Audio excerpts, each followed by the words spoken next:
نحمدہ ونصلی علی رسولہ الکریم اما بعد فاعوذ باللہ من الشیطان الرجیم بسم اللہ الرحمن الرحیم الف لام میم ذالک الکتاب لا ریب فیہ ھدی للمتقین الذین یؤمنون بالغیب ویقیمون الصلاة ومما رزقناہم ینفقون والذین یؤمنون بما انزل الیک وما انزل من قبلک وبالآخرۃ ھم یوقنون اولئک علی ھدی من ربہم واولئک ھم المفلحون۔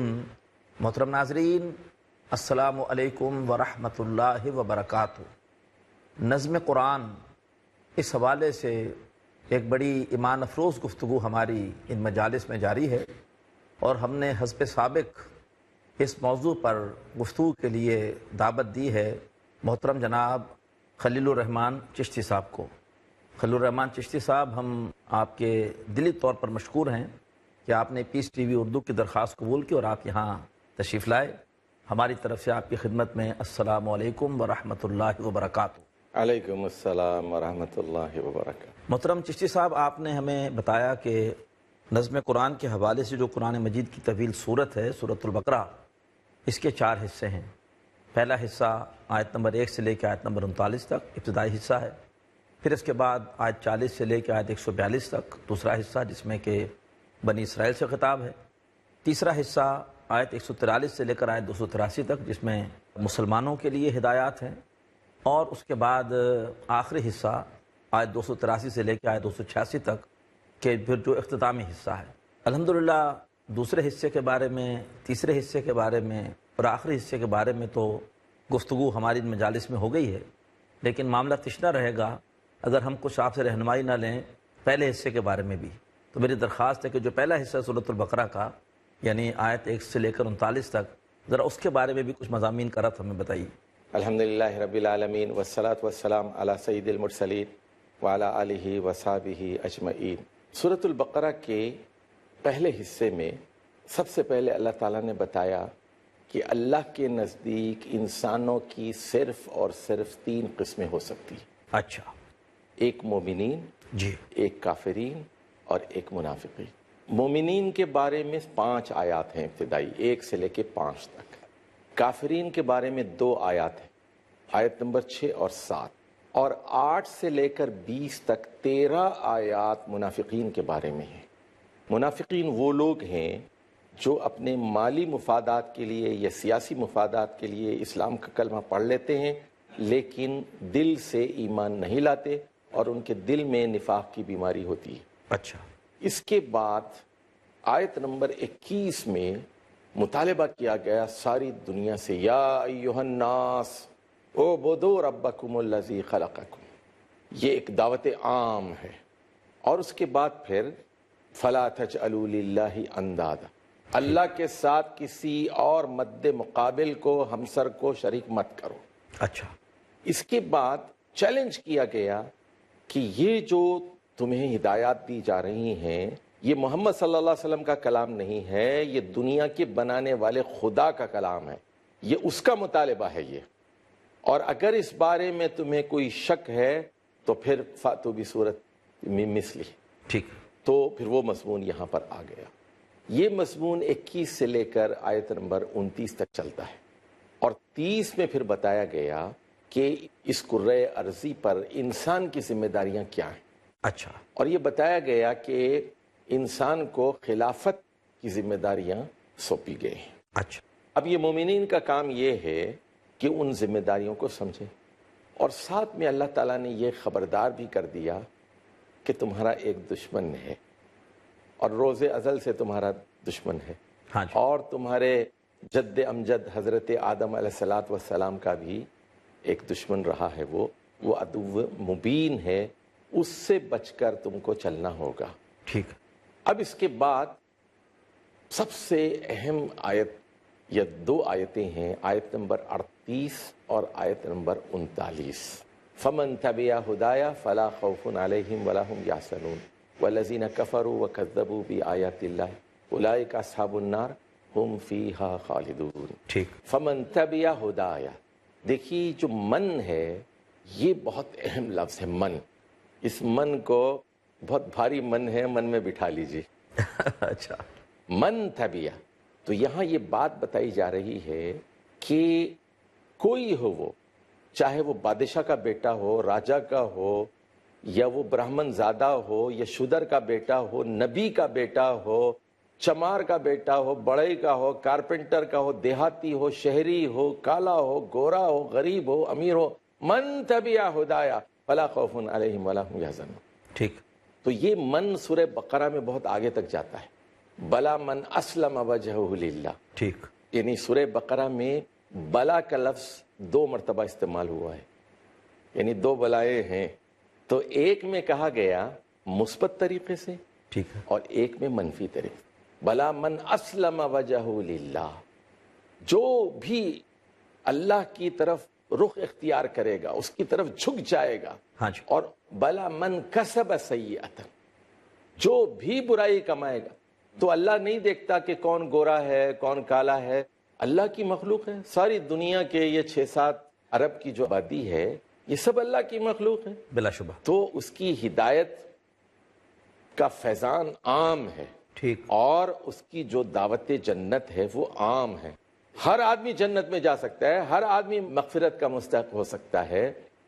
تو یہاں بتایا گیا کہ میری ہدایت مسلسل آتی رہے گی، ٹھیک. اور مسلسل میں ہدایت کا انتظام کرتا رہوں گا. میرے پیغمبر آتے رہیں گے، میری کتابیں آتی رہیں گی. تو فمن تبع ہدایا فلا خوف علیہم ولا هم يحزنون. جو اس ہدایت کی پیروی کرے گا اس کے لیے کوئی خوف اور رنج و ملال کا موقع نہیں ہے. لیکن جو لوگ اس کا انکار کریں گے اور اس کو جھٹلائیں گے یہ دوزخ والے ہیں، اور یہ دوزخ میں ہمیشہ ہمیشہ کے رہیں گے. اب یہاں ایک بات اور سمجھ لیجئے کہ یہ جو 2-3 گروہ کا ذکر ہوا، ایک مومنین، ایک کافرین اور ایک منافقین، جی. اس میں سے 2 گروہ جو ہیں وہ والذین کفروا وکذبوا کے دائرے میں آتے ہیں. وہ اچھا. اولئک اصحاب النار، وہ جہنم میں جائیں گے. وہ جہنم میں جائیں گے. اور جنت میں جانے والا گروہ جو ہے وہ اہل ایمان کا گروہ ہے. تو اب یہاں ایک اور بات ذرا سمجھ لیجئے کہ یہاں فریڈم آف چوائس کی بھی بات ہوئی ہے. اچھا. کہ انسان کو نہ صرف وسائل دیے گئے ہیں بلکہ اس کے سامنے گناہ اور نیکی دونوں چیزیں رکھ دی گئی ہیں. فَأَلْهَمَهَا فُجُورَهَا وَتَقْوَاهَا. اب فرشتوں نے اعتراض کیا کہ ہم تو گناہ کر ہی نہیں سکتے، یہ آپ نے کیوں فیصلہ کیا ہے کہ ایک طرف تو آپ اس کو فریڈم آف چوائس دیکھ رہے ہیں، اس کو نیکی کرنے اور گناہ کرنے کا دونوں اختیار دے رہے ہیں. ہم تو گناہ نہیں کر سکتے، نحن نقدس لک نسبح نقدس لک. ٹھیک. اور اس کو آپ خلیفہ بھی بنا رہے ہیں اور یہ آزادی بھی دے رہے ہیں، تو پھر یہ فساد کرے گا. ٹھیک ہے. اللہ نے فرمایا میرے منصوبے کو میں ہی جانتا ہوں، انی عالم ما لا تعلمون. صحیح. اب ایک اور بات میں یہاں آپ کی خدمت میں رکھنا چاہتا ہوں، جی. وہ یہ کہ اللہ تعالیٰ نے انسان کے اندر قوت اجتہاد رکھی ہے. ٹھیک. یہ فرشتوں کے اندر قوت اجتہاد نہیں ہے. جیسے جب اللہ تعالیٰ نے کچھ نام سکھائے پھر پوچھا، امتحان لیا، لیکن اللہ تعالیٰ نے جب امتحان لیا تو جو پڑھایا تھا وہ نہیں پوچھا. اچھا. اس سے ذرا ہٹ کر ملتی جلتی چیز پوچھی. فرشتوں نے کہا کہ سر آپ نے تو آؤٹ آف سلیبس سوال کیا، لا علم لنا الا ما علمتنا. ہم تو صرف وہی جواب دے سکتے ہیں جو تو نے ہمیں سکھایا ہے. اگر تو نے یہ کہا کہ یہ آدم ہے تو ہم کہہ دیں گے یہ آدم ہے، لیکن اگر بندر کا سبق نہیں سکھایا تو ہم نہیں بتا سکتے ہیں کہ یہ بندر ہے. انسان کے اندر ایک ایسی صلاحیت رکھی گئی ہے کہ وہ 2 چیزوں کو غور سے دیکھتا ہے اور ان کے اندر جو معمولی فرق ہے اس کو وہ محسوس کرتا ہے. اس کے بعد ان کو الگ الگ نام دیتا چلا آیا ہے. ٹھیک. پہلے صرف درخت ہوتے تھے، اب اس کے بعد پھلدار درخت ہو گئے، سایہ دار درخت ہو گئے. پھر درختوں میں، پھلدار درختوں میں ہم نے کہا یہ آم ہے اور یہ مالٹا ہے. ماشاءاللہ. اس کے بعد ہم نے مزید تحقیق کی، باریک بینی سے دیکھا اور کہا کہ یہ لنگڑا ہے، یہ سندڑی ہے، اور یہ فلاں آم ہے، اور اسی طرح ٹھیک ہے، یہ مالٹا ہے، یہ نارنگی ہے، یہ سنترا ہے. اور دنیا جتنا آگے جا رہی ہے انسان چیزوں کے نئے نئے نام رکھتا جا رہا ہے. ٹھیک ہے، اور یہ صلاحیت اللہ تعالیٰ نے اس کو خلافت کی ذمہ داریاں دیتے ہوئے یہ عطا کی ہے. تو انسان جو ہے اشیاء تک پہنچ جاتا ہے. اور یہاں ایک بات ضمنی طور پر میں یہ بھی بتانا چاہتا ہوں کہ انسان کی فلاح کا دار و مدار دو چیزوں پر ہے، ایک علم وحی پر اور ایک علم اشیاء پر. صحیح. اشیاء کا علم، اشیاء کے خواص کا علم، عناصر کا علم، کمپاؤنڈز کا علم. بدقسمتی سے ہم نے وحی کے علم کو بھی چھوڑ دیا اور اشیاء کے علم کو بھی چھوڑ دیا. ہم علم العادات میں پھنس گئے، علم جفر میں پھنس گئے، علم رمل میں پھنس گئے، ستاروں کا علم جو گھٹیا اور سفلی علوم تھے جادو میں پھنس گئے. اور یہ قوموں کی زوال کا جو ہے شاخسانہ. چشتی صاحب، علم کے حوالے سے اور اس کے دو اقسام کے حوالے سے بہت ہی اہم گفتگو ہے، لیکن وقفے کے بعد انشاءاللہ جاری رکھیں گے. محترم ناظرین، اس وقت ایک چھوٹا سا وقفہ ہے اور علم کی دو اقسام کے حوالے سے گراں قدر معلومات ہمارے سامنے آ رہی ہیں. ہمارے ساتھ رہیے گا. محترم ناظرین، وقفے کے بعد ایک بار پھر السلام علیکم ورحمۃ اللہ وبرکاتہ. نظم قرآن، اس موضوع پر ہم ان مجالس میں سورۃ البقرہ کے مضامین کا نظم اور ربط اور تفصیل سمجھ رہے ہیں، اور آج سورۃ البقرہ کے پہلے حصے یعنی آیات 1 تا 39 کے بارے میں گفتگو چل رہی ہے. اور وقفے سے پہلے ہمارے معزز مہمان جناب خلیل الرحمن چشتی صاحب سورۃ البقرہ کے چوتھے رکوع میں جو علم کی دو اقسام بیان ہوئی ہیں، ایک علم الاشیاء اور پھر آخر میں جو اللہ نے فرمایا کہ فَإِمَّا يَأْتِيَنَّكُم مِّنِّي هُدًى یعنی علم وحی، اس کے بارے میں ہمیں انتہائی اہم رہنمائی دے رہے تھے. چشتی صاحب، میں درخواست کروں گا کہ آپ علم کی دو اقسام کے حوالے سے اپنی بات کو آگے بڑھائیے.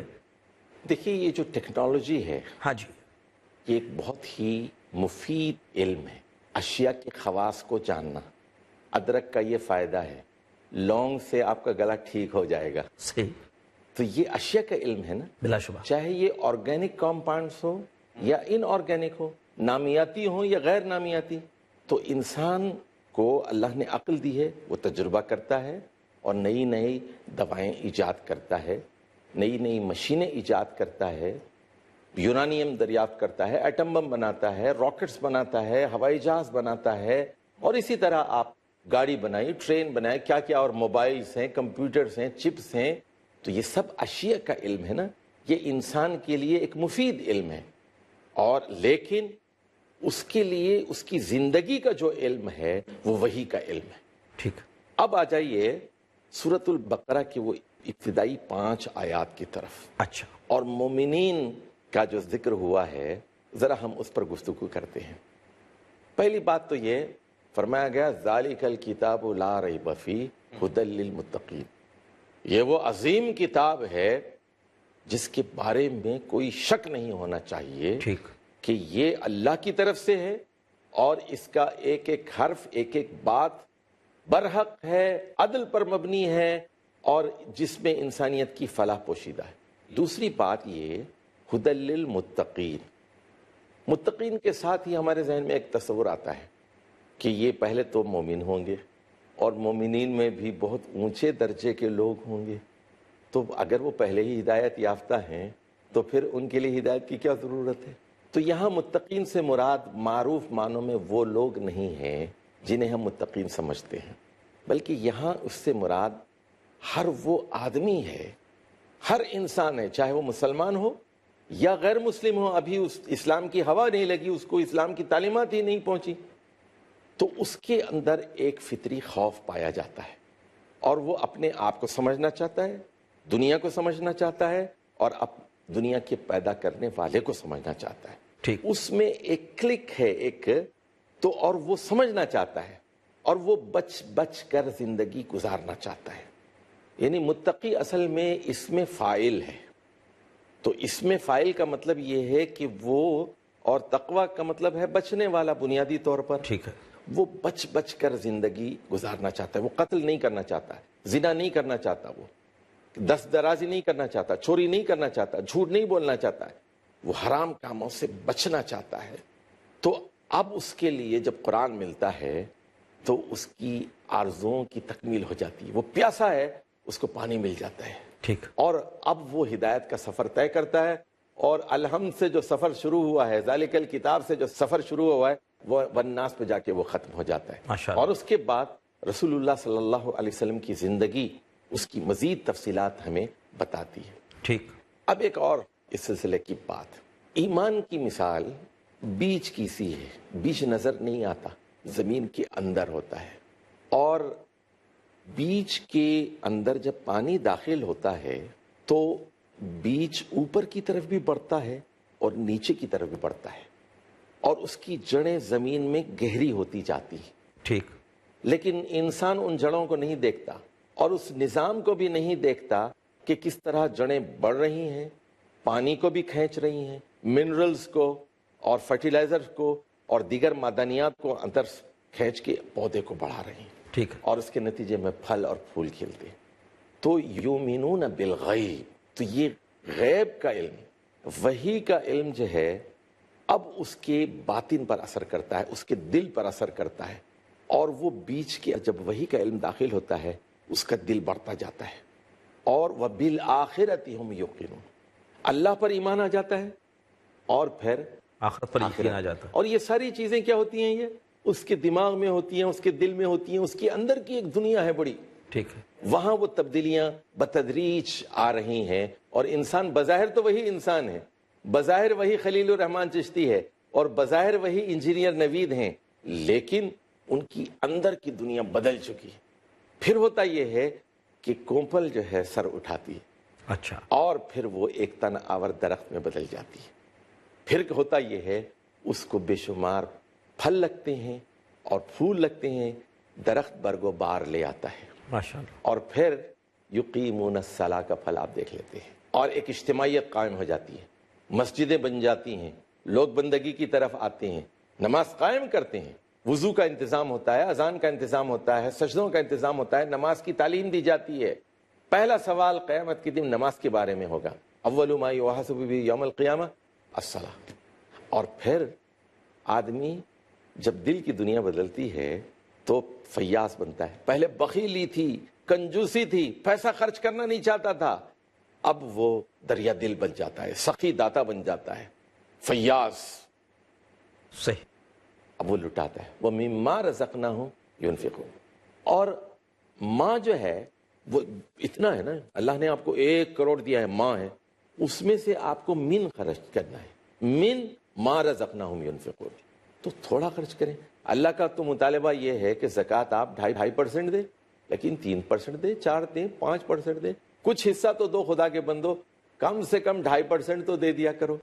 تو یہ برگو بار ہیں، پھر اس کے نتائج ہوتے ہیں کہ معاشرہ درست ہونے لگتا ہے۔ ٹھیک، یعنی نماز نام ہے اللہ کا حق ادا کرنے کا، ٹھیک، یہ ایک بدنی اور قلبی اور ذہنی عبادت ہے، دل اس کی طرف متوجہ ہے، اور یہ انفاق فی سبیل اللہ مما رزقناہم ينفقون ایک مالی عبادت ہے جس سے اللہ کی دیگر مخلوق کا فائدہ ہوتا ہے، یتیموں کا ہوتا ہے، بیواؤں کا ہوتا ہے، مسکینوں کا ہوتا ہے، غریبوں کا ہوتا ہے۔ تو اسلام یہ مطالبہ کرتا ہے کہ اللہ کا حق بھی ادا کرو، بندوں کا حق بھی ادا کرو۔ تو اسلام کا جو کلمہ شہادت کے بعد پہلا رکن ہے وہ نماز ہے، صحیح، اللہ کا، اور جو دوسرا رکن ہے وہ زکوٰۃ ہے۔ روزہ پہلے نہیں ہے، حج پہلے نہیں ہے، نماز کے بعد زکوٰۃ ہے۔ زکوٰۃ ہی پر اسلام کی بنیاد ہے۔ ٹھیک، معاشرے میں عدل ہو، انصاف ہو، معاشی عدل ہو، امیر سے دولت غریب کی طرف جائے، تُؤْخَذُ مِنْ أَغْنِيَائِكُمْ وَتُرَدُّ إِلَىٰ فُقَرَائِكُمْ، یہ تمہارے امیروں سے لی جائے گی اور یہ تمہارے غریبوں کی طرف لوٹائی جائے۔ تو یہ 5 آیات میں ایک پھر قرآن، یعنی اب نظم خفیف پہ ہم چلے جائیں تو پھر وہ ایک لامتناہی سلسلہ ہے، اور ہر آدمی پھر یعنی اپنے ذوق کے مطابق اس کے اندر نئے نئے موتی تراش جس سے اب ہم نے سورہ فاتحہ سمجھی، اس میں ساری بات خبری انداز کی ہے، کوئی اللہ کی طرف سے حکم نہیں ہے کہ یوں کرو۔ اسی طرح سے سورۃ البقرہ کے بھی جو پہلے 2 رکوع اور ان کا ہم تجزیہ کیا 20 آیات کا، اس میں بھی حکم کوئی نہیں ہے بلکہ 3 گروہوں کا ذکر ہے۔ پہلا حکم جو اللہ کی طرف سے ہمیں مل رہا ہے وہ آیت نمبر 21 میں مل رہا ہے کہ یا ایھا الناس اعبدوا ربکم۔ تو ذرا یہ جو عبادت کا حکم ہے تھوڑی سی اس کی وضاحت فرما دیں کہ اس عبادت سے مراد کیا ہے؟ عربی زبان میں عبادت کے 3 مفہوم ہیں۔ پہلا مطلب تو یہ ہے غلامی، سلیوری، ٹھیک، عبد کی جمع عبید آتی ہے، اور دوسرا عبادت کا مطلب ہے اطاعت۔ اطاعت یعنی اوبیڈینس، جیسے سورہ یاسین میں ہے لا تعبدوا الشیطان۔ تو ظاہر ہے کہ کوئی آدمی یہ نہیں کہتا کہ میں 2 رکعت نماز پڑھتا ہوں شیطان کے لیے، رمضان کے 5 روزے شیطان کے لیے۔ کوئی نہیں کہتا۔ تو لا تعبدوا الشیطان کا کیا مطلب ہے یہاں؟ لا تطیعوا الشیطان، شیطان کی اطاعت مت کرو، شیطان کی پیروی مت کرو۔ تیسرا اس کا مطلب ہے بندگی اور پوجا، اچھا، یعنی اعمال عبادت، مراسم عبودیت، یعنی ریچولز آف ورشپ، جیسے ہاتھ باندھنا ہے، رکوع کرنا ہے، سجدہ کرنا، ماتھا ٹیکنا۔ اور پھر اس کی بھی 2 قسمیں ہیں، ایک بدنی عبادت ہوتی ہے اور ایک قلبی عبادت ہوتی ہے۔ صحیح، جیسے خوف ہے، امید ہے، ورجو اللہ، اللہ ہی سے امیدیں رکھو۔ تو یہ ساری جو قلبی کیفیات ہوتی ہیں، خوف، خشیت، انابت، تقوی، یہ بھی ایک عبادت ہے۔ رونا، گڑ گڑانا، جس کے نتیجے میں آنکھوں سے جو ہے آنسو جاری ہو نکل جاتے۔ تو یہ ساری جو ہیں عبادات ہیں۔ تو اعبدوا ربکم، یہاں دیکھیے پہلا جو ذکر ہے رب کا، اور دوسرا اس کے بعد پھر کہا گیا الذی خلقک، ٹھیک، اور مطالبہ کس کا ہے؟ اعبدوا کا۔ ٹھیک، تو یہاں یہ نہیں کہا گیا پہلے کہ اپنے خالق کی عبادت کرو۔ ماشاءاللہ چشتی صاحب، ہم آپ کے انتہائی مشکور ہیں کہ آج آپ نے الحمدللہ سورۃ البقرہ کے ابتدائی حصے کے مضامین کا بھی پورا تجزیہ کیا، اور یوں الحمدللہ ہماری ان محافل میں سورۃ البقرہ کے 4 حصوں کا تجزیہ ہوا، اور ان کے بارے میں ہمیں انتہائی گراں قدر علم و حکمت کے موتی ملے۔